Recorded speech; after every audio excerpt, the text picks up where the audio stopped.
आज विभिन्न प्रकार कोण विषय शिखिबा हला। प्रथमे देख सरल रेखा अछि हला। जदि सरल रेखा अछि समान देख मु बढ़िया गुटे जिनसटी कंपाई तयारी कर जानची घूर्णन देख ए घूर्णन माध्यम रे हमें जानिबा विभिन्न प्रकार कोण हला। देख प्रथमे होची हमर होची शून्य कोण 0 डिग्री हैं प्रोटेक्टर विषय मु तुमको आगु बुझाइतिली देख एटा हो शून्य कोण तापर होची सूक्ष्म कोण शून्य कोण माने 0 डिग्री हैला। तापर सूक्ष्म कोण कोण हमर 90 डिग्री रु कम 0 डिग्री टू 90 डिग्री भितरे हैला। हेले एटा कोण एठिरु एटकी पर्यंत ए मझी रे जते की कोण सृष्टि होची 0 रु 90 भितरे ए सब जाको की कोण हो पिला माने वो सूक्ष्म कोण हैला। तापर कोण हो ए समान जतबे 90 डिग्री हे जीवा की कोण हो समकोण।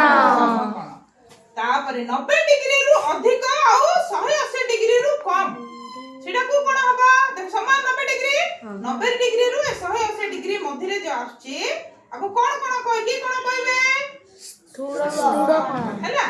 आको स्थूल कोण कहबे हैला। ले तापर समान जतबे एटा के कोण होची एटा समान 180 डिग्री प्रोटेक्टर भलिया हला प्रोटेक्टर भलिया हला कि नहीं ले एटा की कोण हबे एटा प्रबुद्ध समान 180 डिग्री समान 180 डिग्री कोण हबा हां के कोइ परबा रेखा की कोण हबा प्रबुद्ध ना आगोटे कोण सरळ कोण वेरी गुड समान 180 डिग्री हले कोण हबा सरळ कोण। तापरे एटा समान 180 डिग्री एटा देखो 180 डिग्री रु अधिक हबा एटा की कोण हबा प्रबुद्ध कोण। एटा केते डिग्री पर्यंत जिबा 360 60 पूरा 360 डिग्री जतबे हबा कोण हबा सेटा वृत्तीय कोण।